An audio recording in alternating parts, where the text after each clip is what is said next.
Evet arkadaşlar, bu helikopterimizin alt pervanesi hiç dönmüyor. Nasıl tamir edeceğiz ona bakacağız. Evet. Gördüğünüz gibi arkadaşlar alt pervane hiç dönmüyor ve birbirine de çarpıyor. Şöyle çarpıyor. Hem de kendi etrafına dönüyor gördüğünüz gibi. Şu altta dişlide motor biraz hem kaymış, dişlisi de kaymış. Şuradan alttan kaldırıyoruz. Önce tabii şuraya kaldırdım ben. Şu motoru alttan çıkaracağız arkadaşlar. Evet, çıkardık.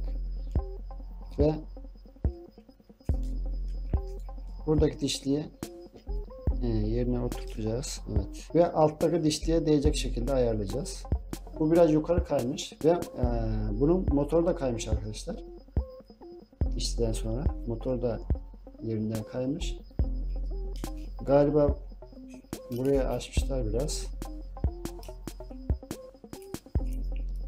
Nasıl açtılar onu bilmiyorum.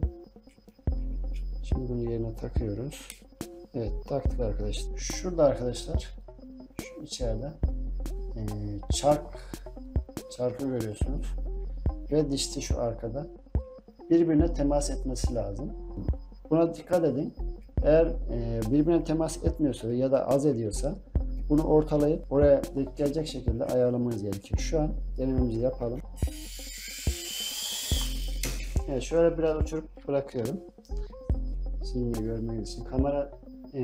Kameramanım olmadığı için tam gösteremiyorum.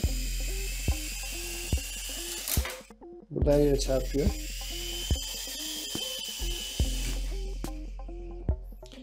Bu şekilde uçuyor arkadaşlar.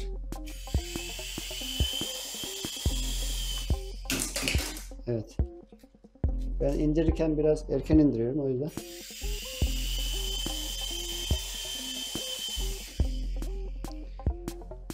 Gördüğünüz gibi az önce hiç uçmuyordu.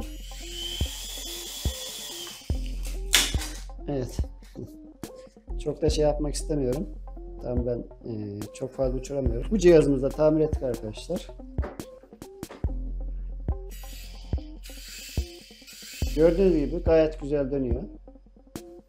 Alt pervane biraz da erken durmasının sebebi arkadaşlar, şu daha hız veriyor. Şu denge çubuğu arkadaşlar. O yüzden bu biraz daha geç duruyor. Yani herhangi bir sıkıntı yok. Bazen alt pervane çok erken durursa arızalı yerin alt pervanenin dişlisinde ya da çarkında veya milinde sıkıntı olabilir. Şimdilik anlatacaklarım bu kadar arkadaşlar. Herkese hoşça kalın.